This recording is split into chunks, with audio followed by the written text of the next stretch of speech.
Hello students, good morning. Welcome to the lecture number 2 of Life Processes part 1. Initially we have done with the introduction in the first lecture. I hope you all have understood it. Please let me know if any doubts you all are having. Let's begin with the second lecture. So concentrate properly. Okay, students, in first lecture of Life Processes part 1, we have done with what is living organism, what are the four main properties of the living organism, what are the different systems. Among them we have started with respiration. I have told you all what is respiration.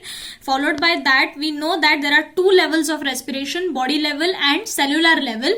So body level में दो parts है, external internal, cellular level में एक है cellular respiration. So ये entire flow sheet हम लोगों ने last time देखा था. ये division external रेस्पिरेशन क्या है, इंटरनल रेस्पिरेशन क्या है और सेलुलर रेस्पिरेशन क्या है, ये मैंने एक्सप्लेन किया है डिटेल में. You all can go through first video again if you want. Now today in this lecture initially जैसे मैंने आपको बताया है that we know that the cellular respiration is done by the three process: glycolysis, Krebs cycle and electron transport chain. So today in detail we'll be dealing with that.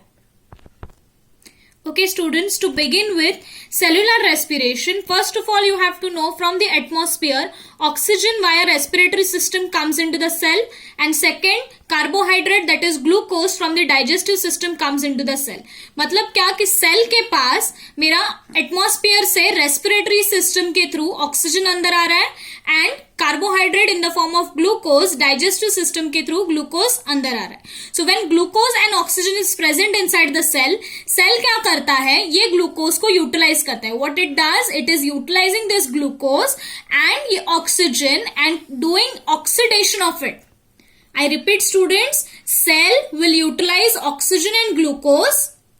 It will undergo oxidation process and oxidation process से वो glucose and oxygen को convert करेगा pyruvate that is pyruvic acid, ATP that is adenosine triphosphate, NADH2 that is nicotinamide adenine dinucleotide hydrogen phosphate, then there is H2O that is water. So if you'll see the conversion, or we can say it as the oxidation of glucose in presence of oxygen into pyruvate, pyruvic acid that is ATP and NADH2 and water molecule is known as glycolysis. तो ये सबसे पहला process है. We know there are three process: glycolysis, Krebs cycle and electron transport chain.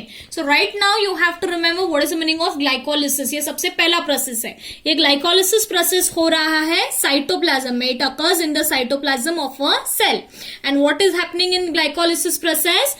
Glucose molecule and oxygen is getting oxidized, that is by the process of oxidation, to form pyruvate, also known as pyruvic acid, ATP, NADH2 and water. Further, what is happening? This pyruvic acid cannot directly enter into mitochondria. See students, second process कौन सा है? Krebs cycle, that is tricarboxylic acid cycle. But problem ये है कि ये pyruvic acid इस form में mitochondria के अंदर एक्सेप्ट नहीं होता, इसीलिए उसको थोड़ा पॉलिश करना पड़ता है, उसको थोड़ा चेंज करना पड़ता है. So for this purpose this pyruvate gets converted into acetyl coenzyme A. This acetyl coenzyme A along with NADH2 and CO2 gets formed. This step is known as intermediate step, मतलब बीच वाला step. It is known as intermediate step. So basically क्या हुआ, सबसे पहले glucose oxygen pyruvate में convert हुआ. अब ये पाइरुवेट माइटोकॉन्ड्रिया में एक्सेप्ट नहीं होगा सेकेंड प्रोसेस के लिए, इसीलिए इसको पहले कन्वर्ट किया किसमें, एसिटाइल कोएंजाइम में, NADH2 and CO2 में. मतलब pyruvate and this all parts got converted. After that this acetyl coenzyme A ये माइटोकॉन्ड्रिया के अंदर एंटर करता है. After entering, acetyl coenzyme A gets converted into carbon dioxide, water molecule, NADH2 and FADH2. चार molecules बने. The process in which acetyl coenzyme A is getting converted into carbon dioxide, water molecule, NADH2 and FADH2 inside the mitochondria of the cell is known as Krebs cycle or tricarboxylic acid cycle.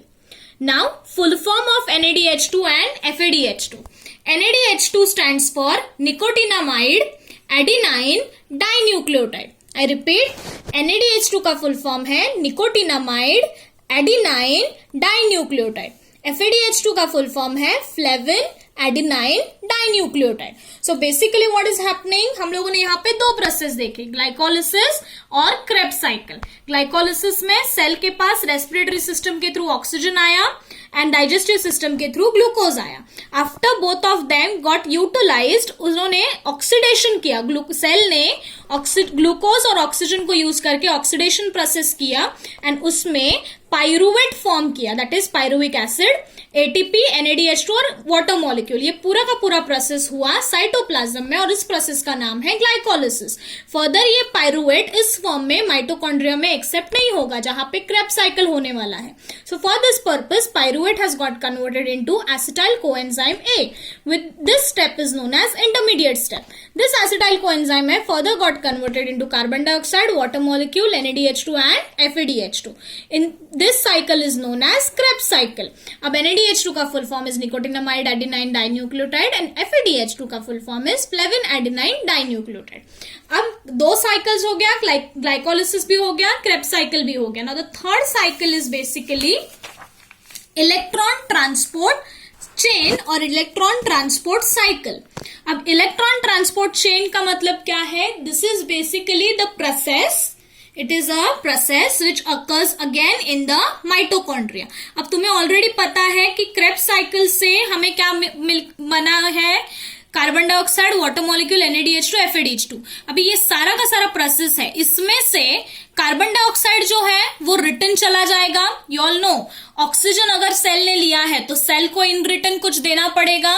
So what will happen, ये जो carbon dioxide बना है, यहाँ पे जो carbon dioxide बना है, this both carbon dioxide will be return by the cell back to the blood और ब्लड से वापस हो जाएगा लंग्स के पास। If you can recollect in your initial first lecture, मैंने तुम लोगों को ऑलरेडी बताया है कि लंग्स से ऑक्सीजन ब्लड में आता है, ब्लड से ऑक्सीजन सेल में जाता है। वैसे ही जाने के टाइम पे ये जो कार्बन डाइऑक्साइड यहाँ पे बना हुआ है, ये कार्बन डाइऑक्साइड सेल के पास रिटर्न जाता है, सेल उसको रेस्पिरेटरी सिस्टम ब्लड के पास रिटर्न दे देता है। नाउ बचा कौन, NADH2, FADH2 and water molecule. Water molecule utilise हो जाता है बॉडी में, बट NADH2 और FADH2 एंटर करते हैं इलेक्ट्रॉन ट्रांसपोर्ट चेन में। इन इलेक्ट्रॉन ट्रांसपोर्ट चेन और cycle, this process basically occurs in your mitochondria. Reactions क्या है, your FADH2 as well as your NADH2 gets converted into ATP. FADH2 और NADH2 convert हो जाते हैं एडिनोसाइन ट्राइफॉस्फेट।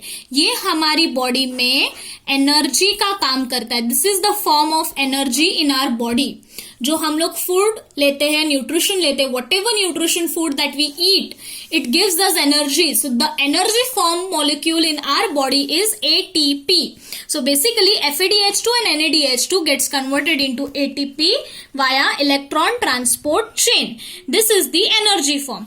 अब इसमें कैसे बनता है याद रखो, always remember one FADH2 molecule will form 2 molecules of ATP and one NADH2 molecule will form 3 molecules of ATP. तो in this way जितने भी FADH2 और NADH2 बनते हैं उतने molecules of ATP बनते जाते हैं. So now what is the meaning of ATP? It is energy of our body. It is energy rich molecule. It is stored in the phosphate bond. The energy जो रहता है ATP molecule का वो phosphate bonds में stored रहता है and it is always stored in the body and it is used as per the need. See over here students, this is the structure जो आपके टेक्स्ट बुक में भी दिया गया है. मैंने थोड़ा कलरिंग करके इसको अच्छे से बनाया है so that you all can understand. So this is your ATP molecule. हम लोगों ने क्या फुल फॉर्म बोला ATP का, adenosine. So see this is adenine group, ठीक है. ट्राइफॉस्फेट, ये 3 phosphate 1 2 3 and this is a ribose sugar. So this is adenosine triphosphate. So यहाँ पे एडिनाइन है, राइबोस शुगर है और 3 फॉस्फेट ग्रुप है. Okay, what I told in the second point कि energy is stored in the phosphate bonds. तो जो energy है ये फॉस्फेट बॉन्ड्स में है. जैसे ही ये बॉन्ड्स ब्रेक होते हैं वैसे ही एनर्जी रिलीज होती है. So see, whenever my body requires ATP, तो ATP gets converted into ADP. ATP stands for triphosphate, adenine triphosphate मतलब 3 phosphate. Whereas ADP stands for adenine diphosphate मतलब 2 molecules of phosphate. So what happens is it undergoes breakdown. breakdown की वजह से इसमें से एक phosphate molecule जब release होता है तो energy gets released between the bond. So in this way, whenever my body requires ATP, whenever my body requires energy, this ATP gets converted into ADP and eventually the energy is released. Okay, so in this way आज हम लोगों ने ये detail में process पढ़ा है. What is basically cell getting oxygen, glucose digestive system, respiratory system के through. उसके बाद इस सेल ने यूटिलाइज किया ग्लूकोज और ऑक्सीजन को, ऑक्सीडेशन किया, पाइरुवेट बनाया एंड अदर बाय प्रोडक्ट्स बनाए. इस प्रोसेस को ग्लाइकोलिसिस बोलते हो रहा है साइटोप्लाज्म में. Followed by that pyruvate mitochondria में नहीं जा सकता, इसीलिए उसको एसिटाइल कोएंजाइम में कन्वर्ट किया. फर्दर एसिटाइल कोएंजाइम में माइटोकॉन्ड्रिया में एंटर होके NADH2 FADH2 water molecule and carbon dioxide बनाता है. ये कार्बन डाइऑक्साइड मॉलिक्यूल सेल के पास वापस जाते हैं. सेल उनको एक्सचेंज में ब्लड में और रेस्पिरेटरी सिस्टम में देता है, जहां से वो एटमॉस्फेयर में जाता है. Followed by that you have to know what is the meaning of NADH2 and FADH2 का फुल फॉर्म.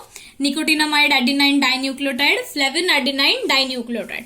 अभी इसमें से कार्बन डाइऑक्साइड और वाटर मॉलिक्यूल तो चले गए, carbon dioxide and water molecule चले गए.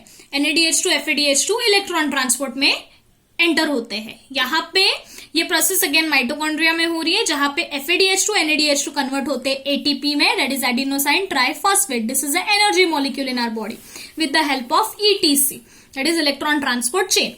एक FADH2 molecule 2 molecule of ATP बनाता है, एक NADH2 molecule 3 molecule of ATP बनाता है. ATP का ये पॉइंट्स है that you have to remember.